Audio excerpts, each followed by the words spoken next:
ఆపదలో కష్టాలలో కాచి కాపాడుతాయని బ్యాంకులను ఫైనాన్స్ సంస్థలను వడ్డీ వ్యాపారులను ఆశ్రయిస్తాం. చెమటోర్చి శ్రమించి కాస్తో కూస్తో కొనుగోలు చేసిన బంగారాన్ని అవసరమైన వారికి వడ్డీ పెట్టి వడ్డీకి రుణం పొందుతాం. అవసరాన్ని నమ్మకాన్ని ఆసరాగా చేసుకుని ప్రజలను నట్టేట ముంచే సంస్థలు పుట్టుకొస్తున్నాయి. జంగారెడ్డిగూడెంలో ఇదే జరిగింది. బాధితురాలి కథనం ప్రకారం జంగారెడ్డిగూడెం IIFL గోల్డ్ ఫైనాన్స్ లో మేనేజర్ చేసిన అవకతవకలు ఒక్కొక్కటిగా బయటకు వస్తున్నాయి. బాధితులు కుదువ పెట్టిన బంగారాన్ని సంస్థకు తెలియకుండా వేరే వాళ్ల పేర్ల మీద నగదు ఇచ్చిన మేనేజర్ తీరు పోలీసుల కేసు నమోదుతో బయటపడింది. సంస్థను వినియోగదారులను మోసం చేసిన బ్రాంచ్ మేనేజర్ వద్దగిరి చైతన్యరామ్ లీలలపై సంస్థ ప్రతినిధులను పోలీసులను విస్మయానికి గురిచేశాయి. ఉదాహరణకు జంగారెడ్డిగూడెం పట్టణానికి చెందిన ధనలక్ష్మి 270 గ్రాముల బంగారాన్ని 13 లక్షలకు కుదువ పెడితే 20 లక్షలు కట్టమని చెబుతున్నారని పోలీసులను ఆశ్రయించింది. బంగారం ఇస్తామని ఓపిక పట్టండి అంటూ సాకులు చెప్పి బ్రాంచ్ మేనేజర్ అదృశ్యమయ్యాడని వాపోతుంది. బంగారు ఆభరణాలు కార్యాలయంలోనే ఉన్నాయని బాధితులు సరైన ఆధారాలతో రావాలని సిబ్బంది సూచిస్తున్నారని చెబుతున్నారని తెలిపింది. కాకపోతే వేరే వ్యక్తుల మీద బంగారం పెట్టినట్లు చెబుతున్నారని తెలియజేస్తుంది. థర్డ్ పార్టీ ద్వారా బంగారం కుదువ పెట్టి నగదు ఇచ్చిన విషయంలో తమకు సంబంధం లేదని బ్యాంక్ సిబ్బంది తెలియజేస్తున్నారు.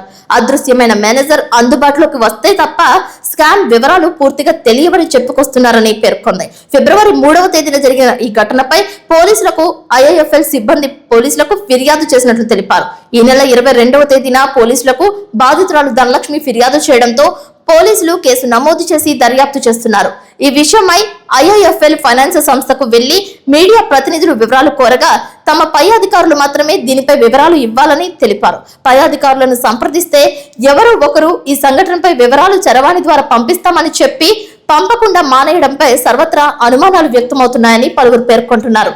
అయితే బ్యాంక్ మేనేజర్ గా గానీ ఫైనాన్స్ సంస్థ మేనేజర్ గా గానీ ఉద్యోగం ఇవ్వాలంటే సంబంధిత వ్యక్తులది సెక్యూరిటీ చేయించుకునే విధానం ఉంటుందని, ఆ సెక్యూరిటీ పెట్టిన విధానంపై విచారణ జరిపి ఆ కోణంలోనైనా తమకు రావాల్సిన బంగారం ఇప్పించాలని కోరుతున్నారు.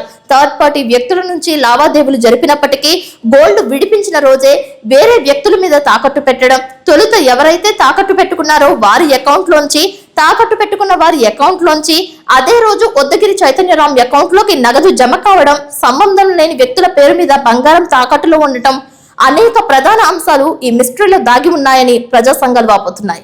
దొరికితే దొంగ, దొరకని వాళ్ళు దొరలాగా చలామణి అవుతున్నారనే విమర్శలు లేకపోలేదు.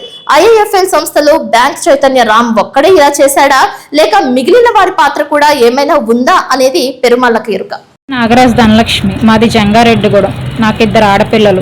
మా ఆయనగారు చనిపోయారు. నేను ఈ ఊరు వచ్చి పాలకొట్లో చేస్తున్నాను. ఆ పాలకొట్లో వాళ్ళ అబ్బాయి దగ్గర బంగారం పెట్టమని వాళ్ళ నాన్నగారే చెప్పారు. అందుకని చెప్పేసి మా అబ్బాయి దగ్గర వడ్డీ తక్కువ రేట్ అని చెప్పేసి బంగారం పెట్టమంటే నా బంగారం అంతా తీసుకెళ్లి అక్కడ పెట్టి నేను 3 లక్షలు తెచ్చుకున్న 9 కాసులు బంగారం పెట్టి, తర్వాత నా చుట్టాలు నా బంధువులు నీ పేరు మీద పెట్టి నాకు డబ్బులు తీసుకురమ్మా అంటే నేను మొత్తం 25 కాసులు బంధువులు బంగారం పెట్టి 10 లక్షలు తీసుకొచ్చి ఇచ్చాను. ఇచ్చినప్పుడు నేను నెల వడ్డీలు కట్టగా నేను వడ్డీలు కట్టలేని సమయంలో అతను ఫోన్ చేసి వడ్డీలు కట్టాలి మేడం, గ్రామ్ రేటు పెరిగింది కదా, తిరగరాస్తాను, మీకు రెన్యువల్ చేసి మళ్ళీ మీకు వడ్డీ కట్టకుండా చేస్తాను నేనని చెప్పేసి ఓటీపీలు అడిగాడు. ఓటీపీలు అడిగిన మరుక్షణం మొత్తం నా బంగారం అంతా రిలీజ్ చేసేసి వేరే వాళ్ళ పేర్ల మీద పెట్టి వాళ్ళ దగ్గర పెట్టేశాడు మొత్తం. ఆ బంగారం ఇప్పుడు నేను మొత్తం రిలీజ్ చేసుకుంటానని అడిగితే నా పేరు మీద ఒక్క బంగారం కూడా లేదని చెప్పారు. అనుమానం వచ్చి నేను మొత్తం నా బంగారం అంతా చూపించండి అని చెప్పేసి అంటే, లేదు మేడం ఒక వారం రోజుల టైం ఇవ్వండి, మొత్తం మీ బంగారం మీ పేరు మీద మారుస్తానన్నాడు. అదే వారం రోజులకి నేను వెళ్ళగా అతను లేడు, ఎస్కేప్ అయిపోయాడని చెప్పేసి చెప్పారు. అందుకని నేను కేసు పెట్టాను. కేసు పెట్టినప్పుడు కూడా నాకు దొరకలేదు. అతను 20 రోజులైంది. నాకు ఇంక ఇప్పుడు కూడా న్యాయం జరగకపోతే నేను పిల్లల్ని తీసుకుని ఆత్మహత్య చేసుకుంటాను. దపదపాలుగా